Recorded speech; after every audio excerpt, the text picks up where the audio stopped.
भगवती नाम की एक बुढ़ी औरत एक गांव में रहती थी। उसके दो बेटे थे, जगदीश और दिनेश। भगवती ने सोचा कि उसके बेटे पढ़ लिख कर बड़े आदमी बनेंगे, लेकिन पैसों के अभाव में ये सपना पूरा नहीं हो पाया। जगदीश थोड़ा बहुत पढ़ा लिखा था, जिसके कारण उसमें घमंड आ गया, लेकिन दिनेश बेचारा कम पढ़ा हुआ, बहुत भोला था, लेकिन फिर भी घर में सुख शांति थी। अपने दोनों बेटों की शादी करके वह अपनी जिम्मेदारियों से मुक्त हो गई थी। बस अब तो एक ही सपना था कि दोनों भाई हमेशा इसी तरह मिलजुल कर रहे, जैसे बचपन में अब तक रहते आ रहे हैं। जायदाद के नाम पर दोनों भाइयों के घर के अलावा कुछ नहीं था, इसलिए शादी के बाद जिम्मेदारियां बढ़ी तो पैसों की जरूरत पड़ी। जगदीश अपनी पत्नी से बोला, शोभा, यहाँ घर पर रहने से पेट नहीं भरेगा, मुझे काम के लिए शहर जाना पड़ेगा। क्यों? गांव में क्या कोई काम नहीं है? अगर आप शहर चले गए तो मैं यहाँ अकेली कैसे रहूंगी? गांव में कुछ काम नहीं है। मैं दिनेश नहीं हूँ कि दूसरों की खेती बाड़ी में काम करके पैसा कमाऊं। पढ़ा लिखा हूँ, इसलिए कल शहर जा रहा हूँ, वहीं जाकर काम करूँगा। अगले दिन जगदीश शहर चला गया। काम की वजह से वह ज्यादातर घर से बाहर ही रहने लगा, जिसकी वजह से उसकी पत्नी शोभा अकेले रहकर कुछ चिड़चिड़ी रहने लगी। शोभा ने ठान लिया कि इस बार जब जगदीश गांव वापस लौटा तो वह उससे खूब लड़ेगी। कुछ दिनों के बाद जब जगदीश घर आया तो शोभा बोली, खुद तो परदेश चले जाते हो और मैं यहाँ घर में अकेली रहती हूँ। नहीं, मैं यहाँ नहीं रह सकती, मुझे भी अपने साथ ले चलो। शोभा, तुम्हें यहाँ किस बात की कमी है? मैं शहर में तुम्हें कहाँ कहाँ लेकर घूमूंगा। वहाँ मेरा घर है न ठिकाना। यहाँ माँ है, छोटा भाई दिनेश और उसकी पत्नी सरोज है। फिर किस चीज की तकलीफ है? अगर है भी तो माँ है ना, उसे बताओ। मैं यहाँ नौकरानी की तरह सबके हुक्म बजाती रहूं और आप वहाँ मजे ले। एक आपके छोटे भाई हैं जो अपनी बीवी को मायके भेजने तक के लिए राजी नहीं होते, और आपने तो जैसे मुझे त्याग ही दिया। कहीं वहाँ कोई और? मैं बाहर काम करने जाता हूँ, ना कि मजे करने। बहुत हो गया, शांत हो जाओ, वरना मुझे गुस्सा आ जाएगा। भगवती बहुत देर से उनकी बातें सुने जा रही थी। जब उससे बर्दाश्त नहीं हुआ तो वह बोली, बहू, कह तो ऐसी रही हो जैसे तुझ पर बहुत जुल्म किए जा रहे हैं। अरे छोटी बहू सरोज भी तो है, कितने सीधे हैं वो लोग, कभी आवाज भी सुनी है उनकी? और तेरी तो चिक चिक ही खत्म नहीं होती। अरे अब और क्या चाहिए? 2 बच्चे हैं, अब इन्हीं में मन लगा और इन्हें खाने कमाने दे। शोभा तो पहले ही बहुत गुस्से में थी। सास की बातें सुनकर वह और भड़क गई। वह बोली, हाँ, इस घर में तो सब सीधे हैं, आपको तो बस मैं ही तेज लगती हूँ। अगर मुझ में ही कांटे हैं तो मैं चली जाती हूँ। चलिए, कहाँ जाऊँ? मर ही जाती हूँ। ना रहेगा बांस और ना बजेगी बांसुरी। लगता है मन में बहुत जहर जमा है जो तो उगल रही है, और ये मरने की धमकी हमें मत दे, समझी? अच्छा, मैं आपको धमकी दे रही हूँ? ठीक है, तो अब मैं मरकर ही दिखाऊंगी। ये कहकर शोभा कुएं की तरफ भागी। भगवती जोर से चिल्लाई, अरे जगदीश, रोक उसे, कहीं सचमुच कुछ ना कर बैठे। माँ, आप चिंता न करो, औरतों को तो नाटक दिखाने की आदत होती है, कहीं नहीं जाएगी, आ जाएगी। वो बस मुझे डराने की कोशिश कर रही है। मुझे तो लग रहा है कि आज वह सचमुच कुछ अनर्थ करने जा रही है। मुझसे तो बुढ़ापे में दौड़ा भी नहीं जाएगा। अरे दिनेश बेटा, सरोज बहू, जरा जल्दी बाहर आकर देखो, ये शोभा कहाँ जा रही है। जब तक सरोज और दिनेश शोभा के पीछे दौड़े, तब तक वह कुएं में छलांग लगा चुकी थी।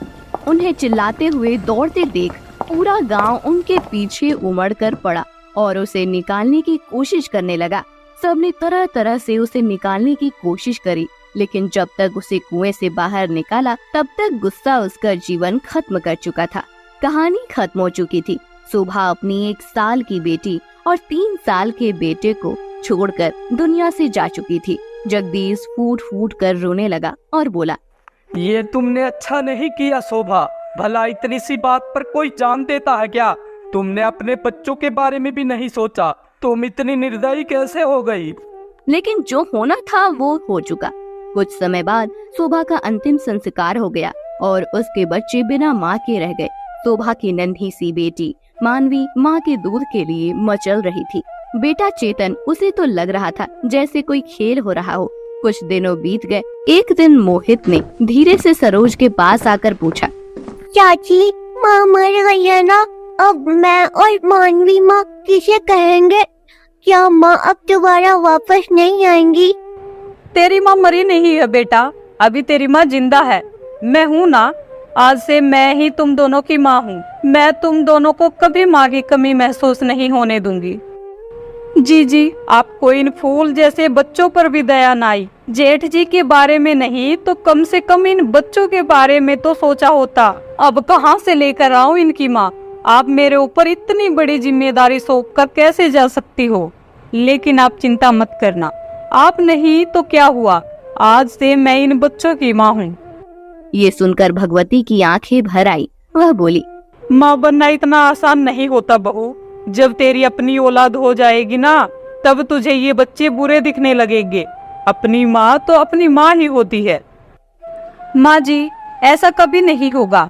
ये बच्चे किसके सहारे रहेंगे? भाई साहब तो 13वीं के बाद फिर से शहर चले जाएंगे। ऐसी स्थिति में तो मुझे ही इनकी माँ बनना पड़ेगा।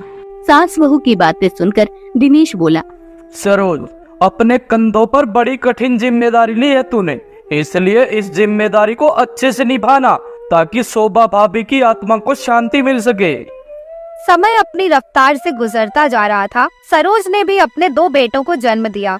अब उसके सिर 4 बच्चों की जिम्मेदारी थी और 4 बच्चों की एक साथ परवरिश करना आसान काम नहीं था।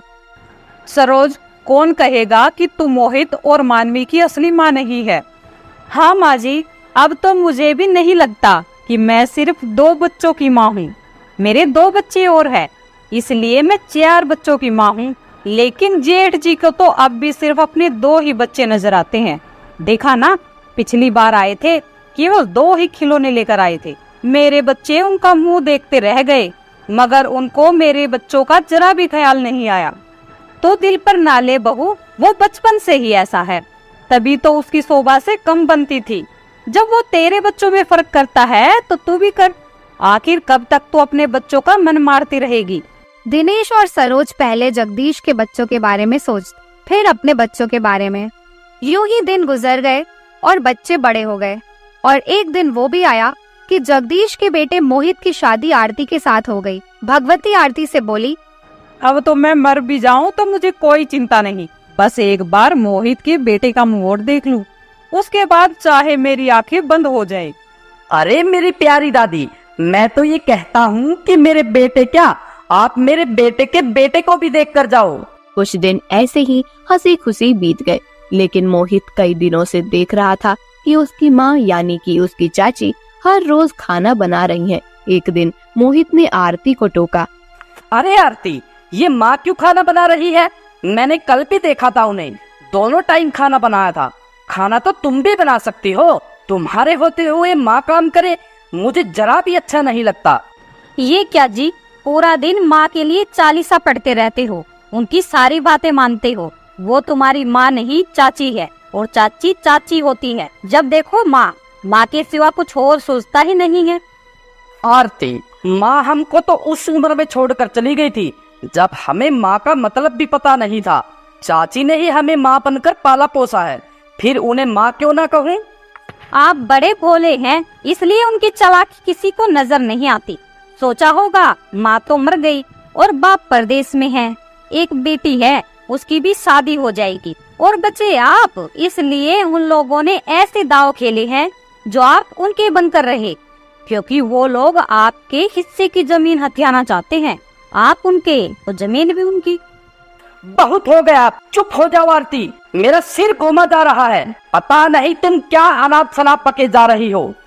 वह सोचने लगा, बहुत सोचा, रात भर सोचा। एक तरह से आरती सही भी तो कह रही है, कहीं ये लोग मेरे साथ धोखा तो नहीं कर रहे। उनकी जमीन हमसे ज्यादा है, मेरा तो इस तरफ ध्यान ही नहीं गया, कहीं इसलिए तो सरोज माँ मुझे ज्यादा लाड नहीं करती। अब क्या सोच रहे हो, कुछ समझ में आया या नहीं? मैं तो कहती हूँ अभी आपकी दादी जिंदा है, इसलिए उनके दस्तक कराकर बंटवारा कर लेते हैं, ताकि हमारा हिस्सा भी उनके बराबर हो जाए। और ये माँ का राग अलपना बंद करो, माँ बनकर वो सिर्फ आपका हिस्सा हड़पना चाहती है। बरसों से एक माँ और बेटी का जो रिश्ता चलता रहा था, वह बेटे की बहू ने आकर झूठा साबित कर दिया। जो बात कभी मोहित के दिमाग में नहीं आई, उस बात का एहसास आरती ने मोहित को करा दिया कि वह माँ नहीं, सिर्फ चाची है। मोहित के कई दिन इसी जद्दोजहद में निकल गए कि वह दादी से इस बारे में कैसे बात करे, और एक दिन हिम्मत करके वह इस बारे में बात करने दादी के पास पहुँच ही गया। वह दादी से बोला, दादी, आपसे कुछ बात करना चाहता हूँ। जरा ठहर जा, बैंड बाजे आते ही होंगे। दादी, ये क्या कह रही हो आप?